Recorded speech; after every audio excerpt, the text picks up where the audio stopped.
नमस्कार, मैं हूं आपके साथ कृतिका भारद्वाज। सरकार के इस खास शो में आप सभी का हार्दिक स्वागत है। आज आपके लिए 4 खबरें लेकर आए हैं। पहली खबर उत्तर प्रदेश में रामनवमी की शांतिपूर्ण शोभा यात्रा निकालने की है। दूसरी ओर देश के कई इलाकों में हिंसक झड़पें भी देखने को मिली। जाहिर है उत्तर प्रदेश में अच्छे कानून व्यवस्था पर मोहर लग गई है। दूसरी खबर यूपी के कार्यवाहक डीजीपी को नियुक्ति को लेकर है। डीएस चौहान के रिटायरमेंट के बाद आरके विश्वकर्मा कार्यवाहक डीजीपी अब बनाए गए हैं। आज सरकार में तीसरी खबर होगी आनंद कुमार से जुड़ी हुई, जहां आनंद कुमार के डीजीपी ना बन पाने के पीछे की कहानी पर है। और वही चौथी खबर अतीक अहमद की पत्नी शाइस्ता परवीन की है, जिसको बहुजन समाज पार्टी ने मेयर टिकट देने से पल्ला झाड़ लिया है। शाइस्ता भी जनवरी में बसपा की सदस्य बनी थी। उसके प्रयागराज से मेयर के चुनाव लड़ने की भी चर्चाएं काफी तेज थी। तो चलिए शुरू करते हैं आज के खास शो सरकार का।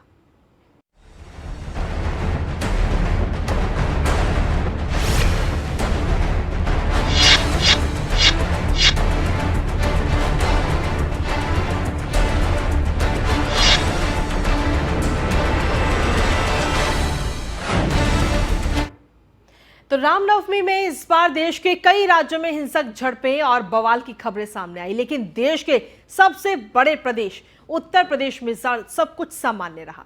मुख्यमंत्री योगी आदित्यनाथ ने रामनवमी के पहले ही सभी अफसरों को निर्देश जारी कर दिए थे कि किसी भी हाल में कोई उपद्रव ना होने पाए उत्तर प्रदेश के अंदर। सीएम योगी के सख्त प्रशासक की छवि ने कभी दंगों और बवाल के नाम से सबसे ज्यादा चर्चा में रहने वाले उत्तर प्रदेश को इस बार पूरे देश में एक मिसाल की तरह पेश किया है कि अगर वास्तव में सरकार ये ठान ले तो कुछ भी असंभव नहीं है। देखिए ये रिपोर्ट।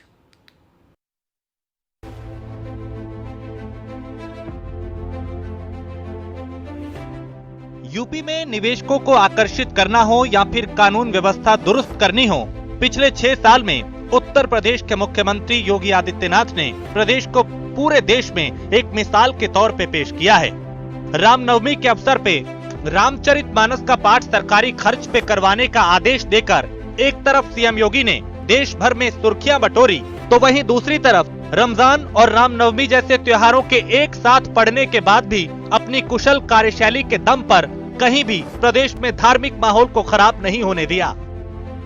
उत्तर प्रदेश में जब से योगी आदित्यनाथ के नेतृत्व में भारतीय जनता पार्टी की सरकार बनी, ऐसे अराजक तत्व, उपद्रवी जो सांप्रदायिक सौहार्द खराब करते थे, वो बिलों में घुस गए और उसका कारण है कानून व्यवस्था सख्त होना। योगी जी एक सख्त प्रशासक है, विकास के कार्यों में रुचि रखते हैं, अपने 24 करोड़ जनता के हितों को में रुचि रखते हैं, लेकिन ऐसे तत्व जो आपराधिक तत्व हैं, अराजक तत्व है, समाज विरोधी तत्व हैं, उनके लिए कठोर कार्रवाई करते हैं। इस वजह से ऐसे तत्व जो इस तरह के उपद्रव करते थे वो विलुप्त होते जा रहे हैं उत्तर प्रदेश में। वहीं अगर देश के कुछ दूसरे राज्यों पर नजर डालें तो कई स्थानों से इस बार हिंसक झड़पों और बवाल की खबरें आई हैं।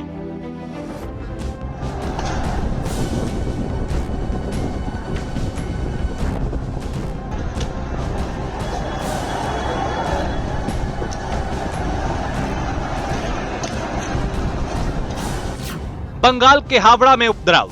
पश्चिम बंगाल के हावड़ा में उपद्रवियों ने सड़क पे खड़े वाहन फूंक दिए, दर्जनों गाड़ियों को आग के हवाले कर दिया। भड़की हिंसा पे काबू पाने के लिए पुलिस ने लाठीचार्ज किया और आंसू गैस के गोले भी दागे।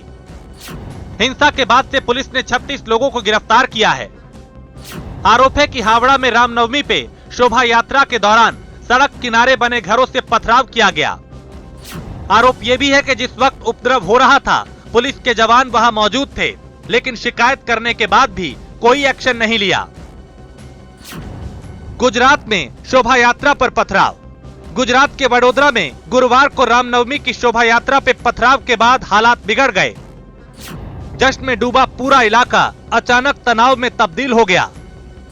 हालात की गंभीरता को देखते हुए पुलिस एक्शन में आई और उपद्रवियों की धरपकड़ शुरू कर दी।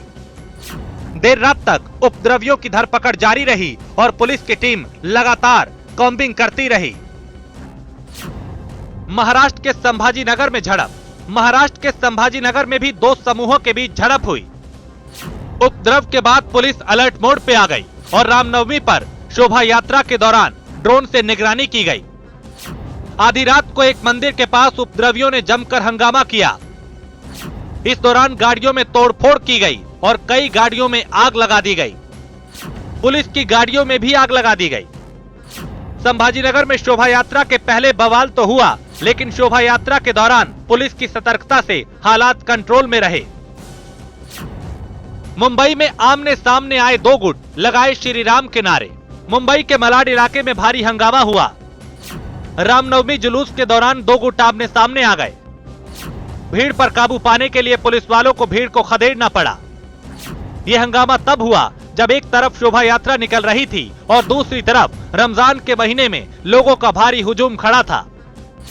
दोनों गुट जब आमने सामने हुए तो अचानक जोश आक्रोश में बदलने लगा। भीड़ को बेकाबू होता देख पुलिस ने लोगों को खदेड़ने के लिए हल्का बल प्रयोग किया, जिससे भीड़ तितर-बितर हो गई।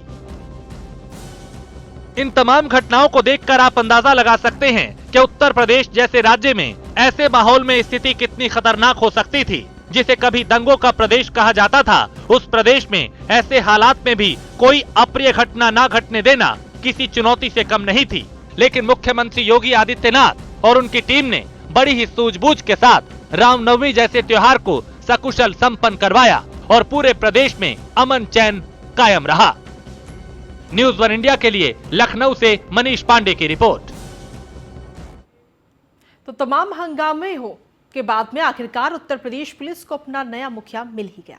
31 मार्च को यूपी के डीजीपी डीएस चौहान ने अपना कार्यकाल पूरा किया और उनकी जगह पर 2 महीने के शेष कार्यकाल वाले आरके विश्वकर्मा को उत्तर प्रदेश के कार्यवाहक डीजीपी की कुर्सी सौंप दी गई। लेकिन क्या ये इतना आसान था? तमाम लोगों को इस बात का इंतजार था कि शायद उत्तर प्रदेश के कार्यवाहक डीजीपी रिटायरमेंट के पहले पूर्णकालिक डीजीपी बन जाएंगे, पर ऐसा हो ना सका।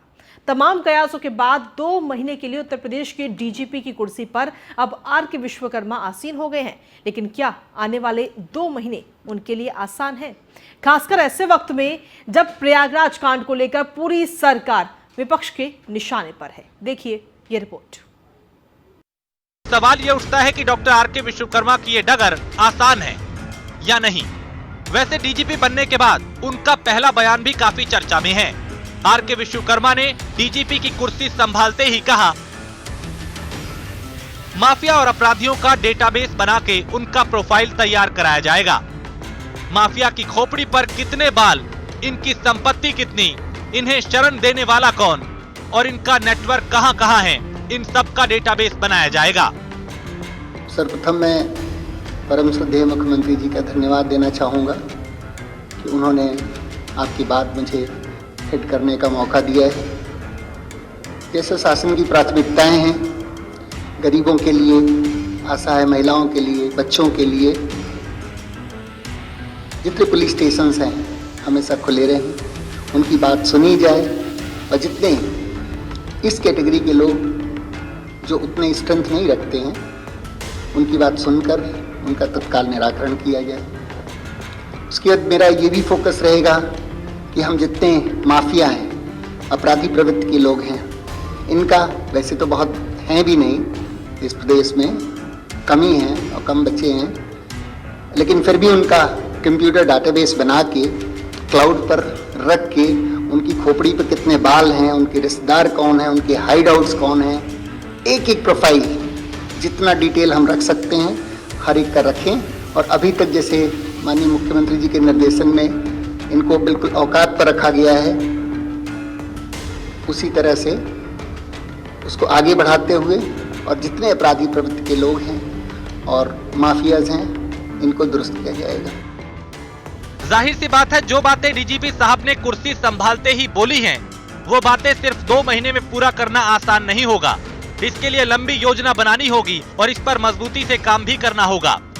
फिलहाल डीजीपी साहब का ये आत्मविश्वास साफ इशारा कर रहा है कि इन्हें कुर्सी पर बिठाने के पहले ये साफ कर दिया गया कि आपकी ताजपोशी सिर्फ 2 महीने के लिए नहीं, बल्कि आपको लंबी पारी खेलनी है।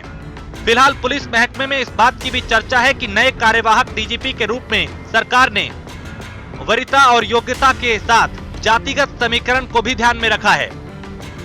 पिछले कुछ महीनों से प्रदेश में निकाय चुनाव में ओबीसी आरक्षण का मुद्दा गर्म है। ओबीसी वोट बैंक पे सभी दलों की नजर है।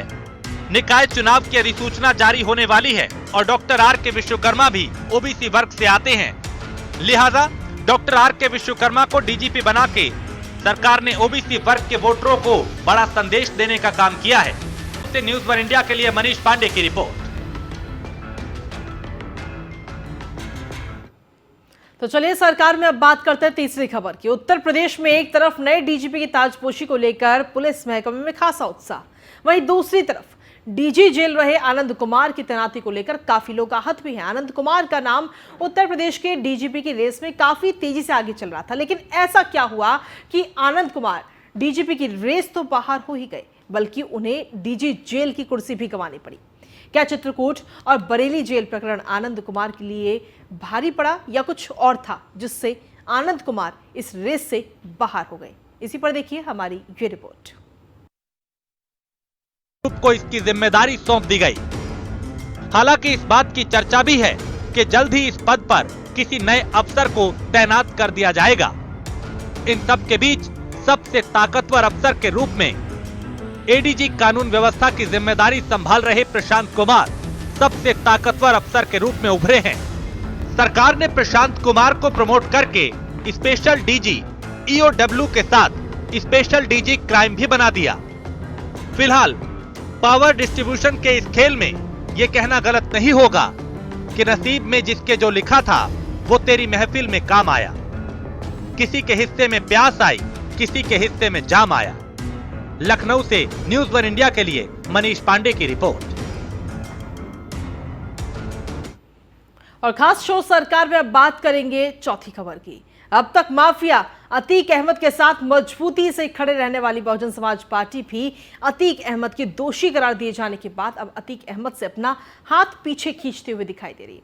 अतीक अहमद की पत्नी शाइस्ता परवीन प्रयागराज से बसपा की मेयर प्रत्याशी होंगी या नहीं, इस बात को लेकर बहुजन समाज पार्टी में मंथन काफी चल रहा है। हालांकि बहुजन समाज पार्टी के मुखिया ने पहले ही कहा था कि जब तक आरोप सिद्ध नहीं हो जाता तब तक वो अतीक अहमद या उनके परिवार के खिलाफ कोई कार्रवाई नहीं करेंगी। पर अब ऐसा लग रहा है कि बीएसपी सुप्रीमो प्रदेश भर के पदाधिकारियों के साथ होने वाली बैठक में शाइस्ता परवीन को लेकर भी कोई निर्णय ले सकती हैं।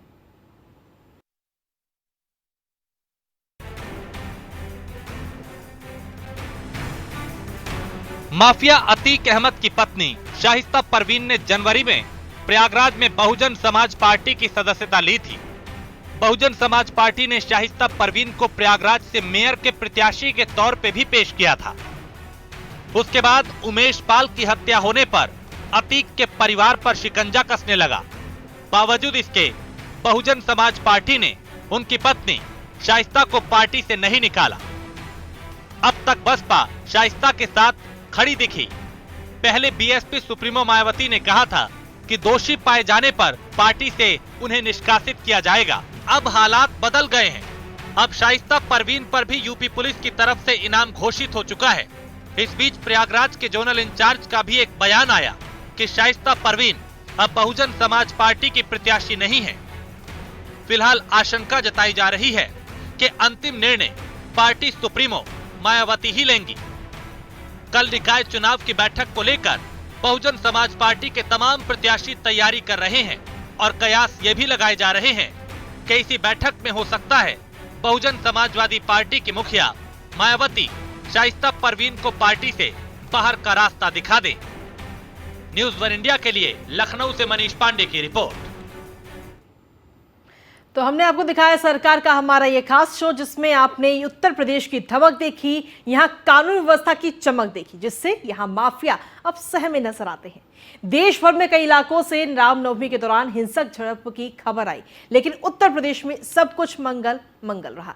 ये सीएम योगी के नेतृत्व की बड़ी कामयाबी है। उपद्रवी को अपने घर पर बुलडोजर चलने का भय ही उत्तर प्रदेश को आज सुरक्षित कर रहा है। कोई उपद्रवी हिमाकत नहीं कर पा रहा। फिलहाल आज के इस खास कार्यक्रम में इतना ही। मुझको दीजिए इजाजत और खबरों के लिए लगातार देखते रहिए न्यूज़ वन इंडिया।